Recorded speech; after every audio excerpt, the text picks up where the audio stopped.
Alright, so here we are on day 2 of our virtual field trip, and we are at Guthega Power Station, and this is one of the few views we're going to get of Snowy Hydro infrastructure, but Snowy Hydro's perspective is fairly well obtained through the websites and through the DVD material and other online material about Snowy Hydro and their operations. So this is Guthega Power Station, 60 megawatt power station, installed up and running from about 1952, I think it turned it on, and in its heyday credited with saving Sydney from multiple blackouts.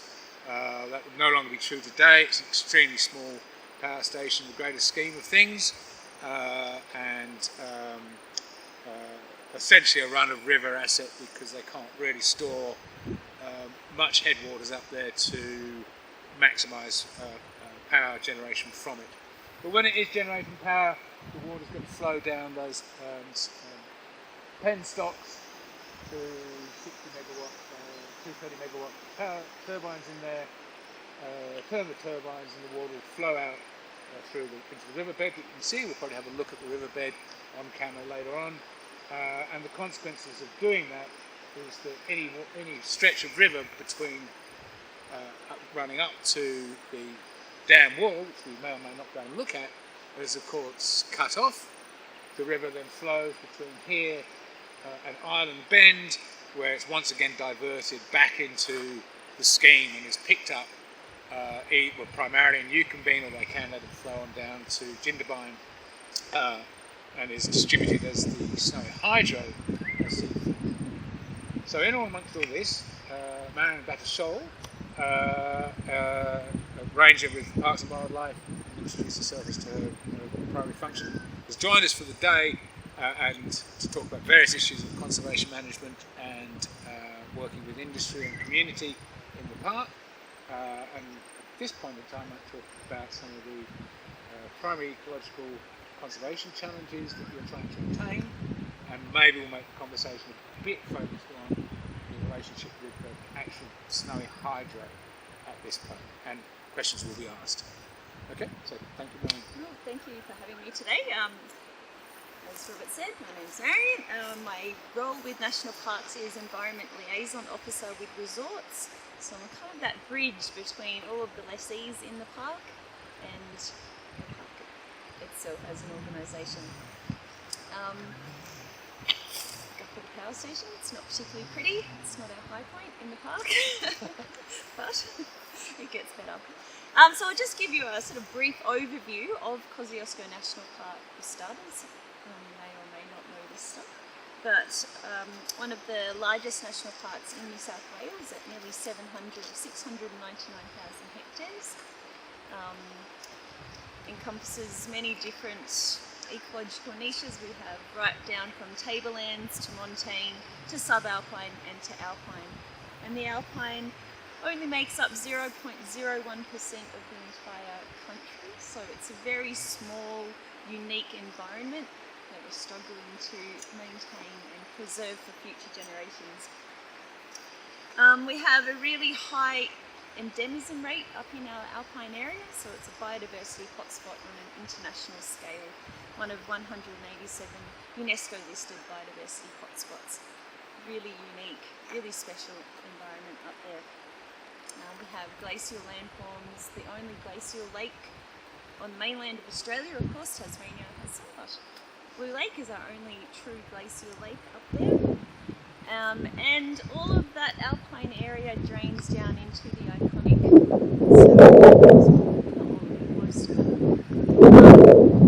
in terms of water and water usage and different stakeholders and management issues. The alpine area makes up 1% of the land that contributes to the Murrumbidgee, and yet contributes 25% of the water flow.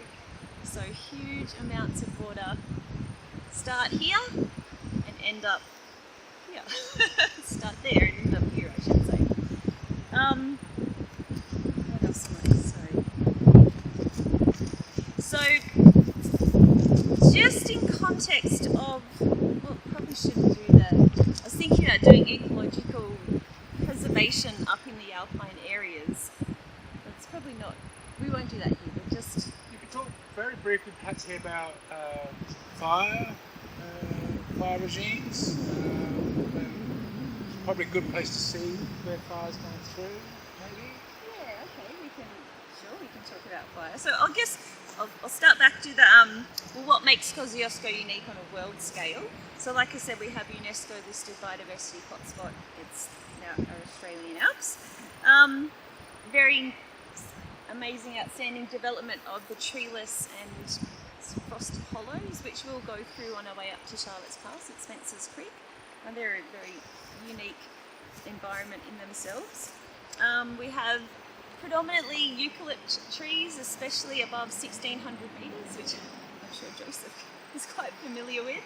The eucalypt species up there is just one species, it's snow gum, eucalypt nocopula. We have an incredibly diverse reptile fauna, half of which are found above the tree line within the national park.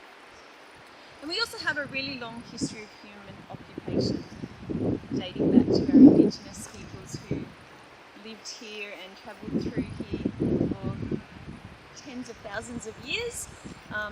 And then right back to early European settlement, which is right back in the early 1800s.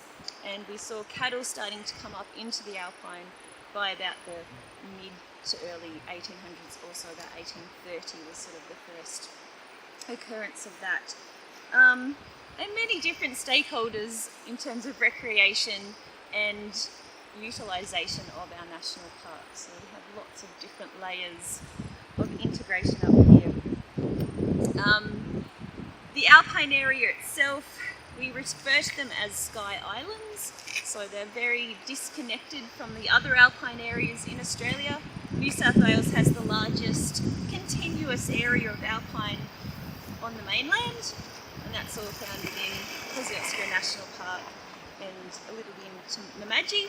And then over in Victoria, they have much smaller sky islands in terms of just the mountain. So Falls Creek or Bogong, Hotham, those areas have very restricted small islands. And so the ecology is quite more like an island ecology than regular mainland ecology.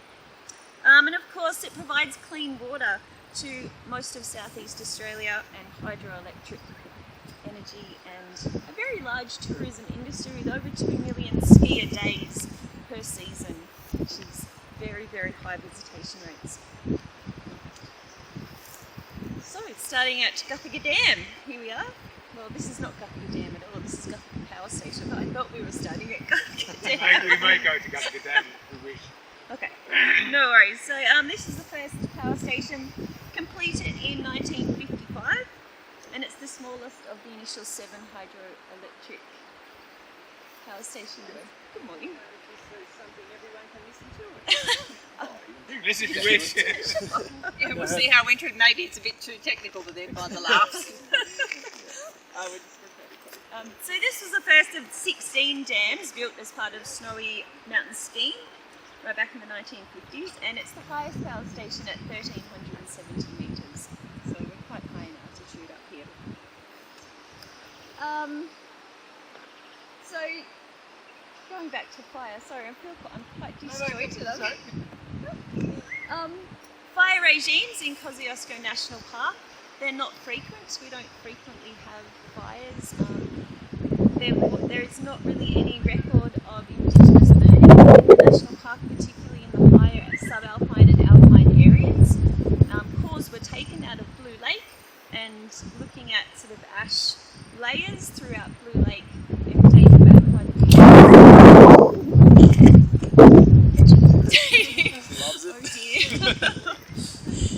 dating back quite a few thousand years, and there's not really any regular fire regime until Europeans started visiting the alpine area, and then they would burn off almost every season to promote green pick for the cattle and the sheep. But we'll talk about that more when we're up at Charlotte's Pass and we discuss grazing. We have had quite a few large fires come through the park. We had, so in the late or early 1900, 1929, where's my fire? 1928, 1939, 1973, and then a really big one in 2003. You guys may or may not remember Canberra in 2003, big fires came through. 4 lives were lost and over 500 houses were lost in that fire. So the 2003-4 fires, we refer to them as, burnt nearly 70% of Kosciuszko National Park. Massive amount of land burnt. Luckily, the alpine area itself was mostly preserved because it's not very flammable. It's not evolved to burn and regenerate on a frequent basis, and so we found when it got to the raced up the western scarp of the mountains and then got to the alpine, and the tussock grasses are quite thick, and the oxygen just couldn't get in and burn enough of the tussocks. And so it generally mostly stopped as it raced up the edge, which was amazing, and thank goodness. The 2003-4 fires were the largest fires in over 60 years, and they burnt across Victoria and New South Wales and the ACT, of course. I guess we can update these notes and talk about last year. I'm sure you all remember last year's fires. They were incredible. It was disturbing and distressing to be here in amongst the fire and the smoke. It was basically a ring of fire around us here in Guthega. We did evacuate and close the national park for over a month, which in itself was controversial.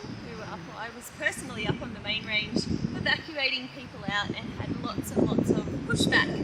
I've planned this camping trip for 6 months. You might burn if you stay here. It was pretty incredible being on the summit with the smoke rushing over the mountains and people saying we don't want to leave. They got the message when the fire helicopter came around with a siren, which is wonderful. So that helped. Again, they were the same as the 2003-4 fires, started by dry lightning. So at the tail end of a drought, which was 2003-4, the end of the millennial drought, lightning storms came across. 2003-4 fires started something like 170 individual small fires, and then with prevailing winds, changes in wind direction, etc., created a massive firestorm. Last year, not as much, only 30% of our national park burnt, most of it in the northern end, up around where they're actually creating Snowy 2.0. A lot of their Cabramurra itself, the township of Cabramurra, which was built originally for Snowy scheme, initial infrastructure, that the township was mostly razed in last year's fires.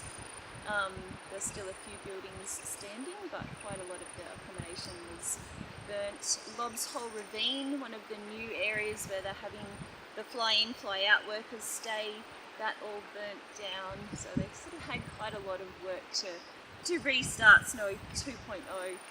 And seeing as all the roads were burnt as well, it took a long time to reopen roads in terms of safety and trees, etc. You can see the remnants of the 2003 fires up on the hillside, on the hilltop up here. It did burn around Guthega. The resorts itself were untouched. They did manage to burn the resorts, but a lot of our hills around here, you'll see big dead standing stags, and they're quite silver by now. It's been nearly 20 years since those fires came through. Like I said, it's not country that burns frequently, so it doesn't bounce back as quickly as perhaps down on the coast would regenerate. The mountain ash, particularly on our south-facing slopes, Eucalyptus delegatensis, doesn't renew after fire. The big trees will die. It regenerates from seed, which is great, but it takes about 25 years for those new trees to grow and mature enough to set more seed in the soil. So if we have much like a faster fire regime coming through and burning more frequently, we end up with less trees overall and less diversity as well. So do you go up to Threadbow? We will not be going to Threadbow now. No, Okay, well, if you have the pleasure of driving up to Thredbo, you'll see all along the valley sides there, especially on the right-hand side, is that's all Mountain Ash forest up high on the slopes there. Beautiful big forest, and the fire ripped through that and burnt almost 100% of that Mountain Ash forest. It has grown back, and it didn't burn last year, so we're hoping there's enough seed stock in the soil now that if a fire did come through, it could regenerate once more. But again, we don't want fire down here. Stay away. So a couple of points that you've just mentioned. We'll let the students ask a question or two on fire before perhaps then we move on to something on the river and the water. But you've mentioned a couple of things. One, the fires of 2003 were about as extensive as the fires of 1939, correct? 29, beg pardon. For students doing the project at home, it's important to note that 1929 is about the height of some of the most heavy pressure from alpine grazing through this landscape, animal presence in the landscape, and you can interrogate the claim that blazing stops grazing against the evidence of the intensities of those fires being equally high at times when cattle are present as when cattle were not present. The same landscape burnt to the same extent. So that's one thing just to be thinking about. And Sam, just on the issue of indigenous burning of the landscape, the claim, the evidence, some reasons that indigenous people would not have burnt the high country itself. Do you have a comment to make on the basic reason behind you burn landscapes in the first place? My understanding of this country is that when the burning is happening down on the tablelands more. But yeah, as you were saying, I mean, there's so many different uses for fire in country, and it depends on how you're burning and when you're doing it. But as you were saying, you know, the cattle grazers were burning for green pick. I mean, similar basis around attracting different types of animals for hunting in the landscape, but also regenerating. So there are a bunch of tree species further down the slope that do regenerate and seed. So it's about cleaning up and managing country. But yeah, I mean, it's interesting that there weren't as strict regimes or as frequent regimes up here as there are on the lower slopes, and Yeah. I guess partly that would be the kind of transient nature of habitation up here as well, right? Like it gets pretty harsh. So my understanding at least is that you wouldn't have been living up here year round. It's sort of moving with the snow and with the weather system. So that would be one of the reasons why you wouldn't be burning so much. Yeah, and I've also heard they didn't burn because there wasn't the animals to attract for green pick. With the largest animals we find up on the alpine region itself are echidnas. They don't need green pick, and wombats are found generally lower down, and then wallabies below that in the subalpine. But there's the kangaroos that the larger sort of animals that they would hunt would be down further in the montane or down even further on the tablelands. And like Sam was saying, it was very seasonal visitation. I can't imagine they would have been silly enough to come up in a blizzard. Yeah, there's no food up there in winter. There would be no shelter. You wouldn't want to burn up all the picnic blossoms anyway. You couldn't catch them. They're tiny. They're like a snack.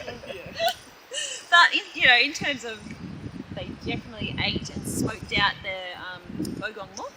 So yeah, we'll talk about that later when we're up looking out on the high country itself. But down here it's wallabies. Definitely find wallabies around here, but not permanent habitation. And chances are it was actually a lot snowier, a lot lower for a lot more of the year than we find now. And our season's getting shorter. Especially talking 5 to 25,000 years ago, like it was much colder a lot of the time. Definitely, yeah. Even in summer, there was like would have been way more snow. Like you know, there's permanent snow drifts and stuff. Yeah, they would have been absolutely permanent up to 20,000 years ago. You're right back in glacial times. So what's wouldn't want to come up here. Okay, so I guess in terms of the main environmental impacts of snowy hydro, I have a lovely conflicting message about snowy hydro, which we will talk about up on the main range when we're talking more about our grazing impacts. But snowy hydro can almost have been said to be the catalyst for removing the cattle. So they had the political and economical push to actually convince the government that we needed to stop erosion up in the Alpine after the cattle were removed. So keep that in mind. The main impacts on our landscape and catchments are, of course, water diversion. I'm sure Acacia had lots to say about the health of the Snowy River and the state at which it could be and which it is, which is a far cry from where it should be, essentially. We have cutting and clearing of roads throughout wilderness areas. I've spent a lot of time driving up right through the heart of Kosciuszko National Park on Happy Jack's Road just recently after the fires. We're doing mountain pygmy possum feeding up there, and it's really quite astounding the legacy that Snowy Hydro have left on our very remote parts of the park. They certainly didn't leave a pristine environment behind them, and that's being dealt with in an ongoing manner, and it will take a long time for any kind of natural ecosystem to truly return there. Primarily about invasive species.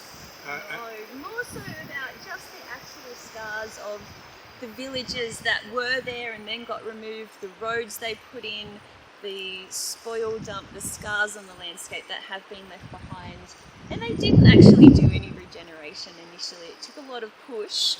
It wasn't until 2002 when Snowy Hydro got privatised that they actually gave money to go in and clean up the sites that they had already impacted. But yes, definitely opportunities for feral animals and weeds to infiltrate into remote wilderness areas of our park. It's quite astounding the number of feral animals: deer, rabbits, hare, foxes, cats. Of course, horses are in there as well, and the numbers of those are increasing. There's no denying it. It's a big problem. Weeds, fescue, just unbelievable amount of weeds. Again, right into wilderness areas of our park. And then the using of introduced plants to stabilise the soils which they had disturbed. So they purposely planted lots of fescue and such grasses to stabilise the soil, which was great. We don't want it to erode, but we introduced introduced a non-native species, which then has, in lots of cases, outcompeted the native species. So the impact, which is less well documented, is the dumping of spoil in our national park. And it was really quite eye-opening to drive through the Happy Jacks area where there's a Happy Jacks dam, a massive spoil dump through there. I've actually got... Spoil is just like the stuff they dug out? Yeah, so they blasted the rock out through the tunneling, the drilling machine. You can pass this one around. On the back here particularly, there's a picture of the spoil dump at Happy Jacks itself. Do you want to around? And it's really, really steep. They dump it into valleys. They're almost infilling river valleys when they're dumping it out. And it's so big. You stand at the bottom of these spoil dumps and it's astounding how much rock, first of all, that they tunneled out and then just left into our rivers. They, of course, filled up some of the rivers. The spoil dumps highly sedimented the river. They run brown still after every major rain event, and in some cases they actually the spoil dump itself created diversions, and it diverted rivers into previously non-river areas. So obviously impacts the aquatic life in the river, but it also impacts the vegetation and the actual landscape that it's flowing through. An interesting side story to spoil dumps is that particular spoil dump in the photo at Happy Jacks there has a very healthy mountain pygmy possum population. They are moving in. We caught more pygmy possums there this year than we've ever trapped before.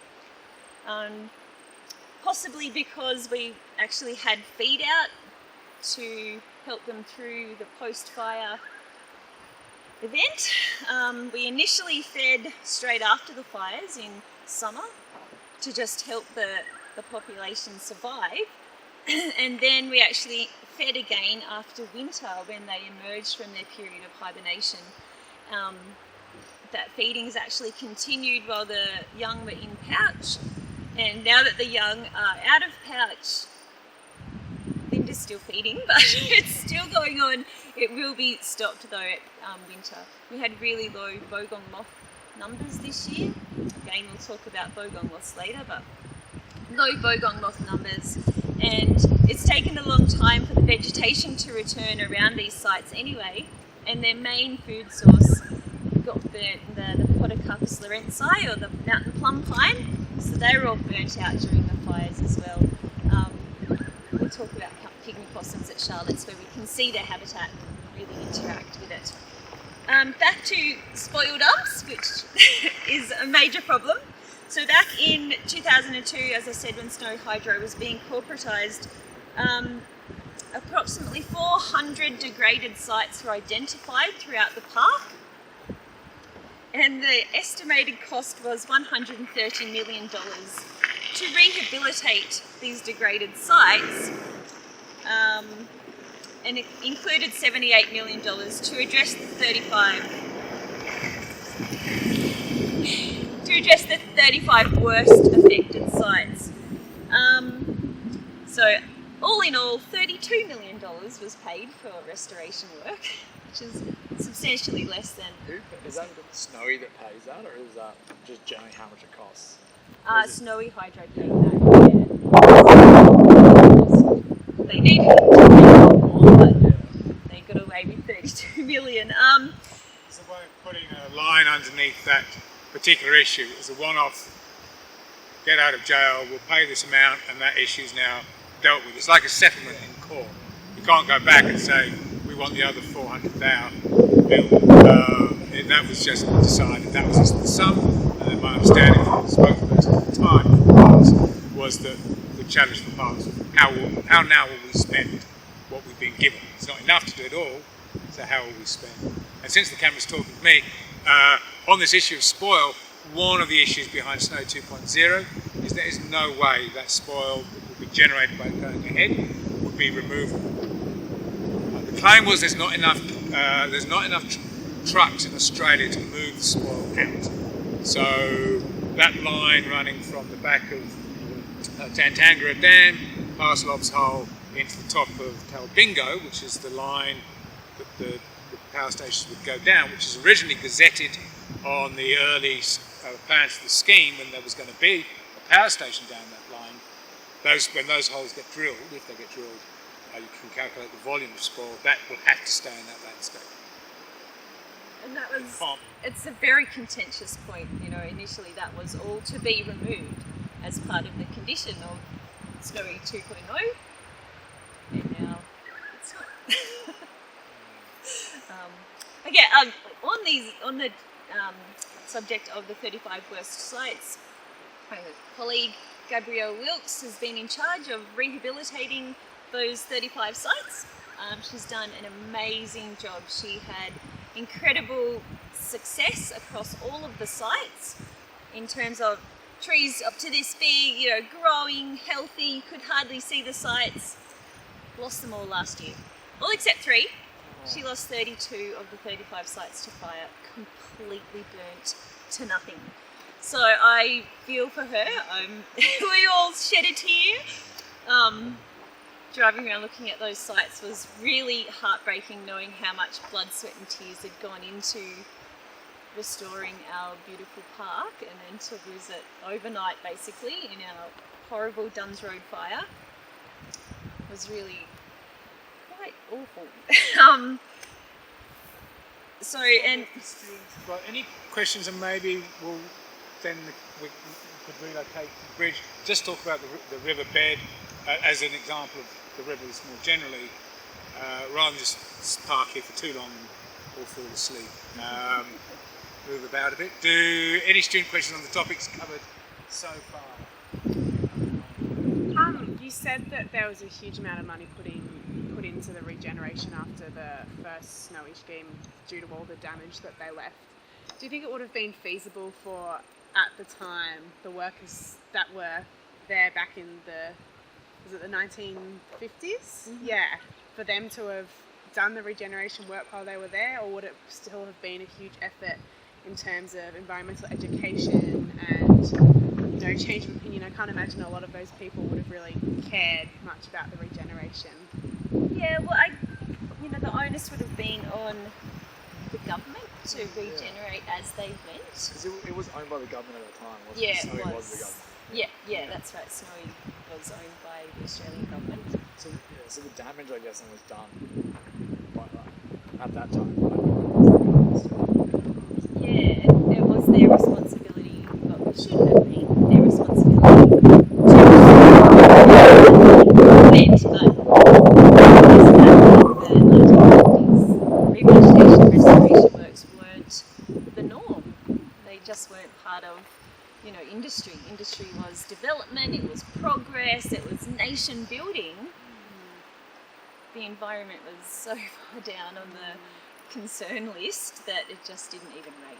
So they should have, but they didn't. So Of course, the Soil Conservation Service had only just been formed. There's another branch of government, different. That's up in and they were doing conservation work to remediate parts of the cattlemen had gone out at the same time as the snow hydro scheme is causing new issues elsewhere in the park. So and with the Soil Conservation Society, so that was sort of run by CSIRO, which is, I think it was private at the time. I don't think CSIRO was government. one branch would have Maybe been it government, was. and that was So Casey's Rose's father, Alex Costin.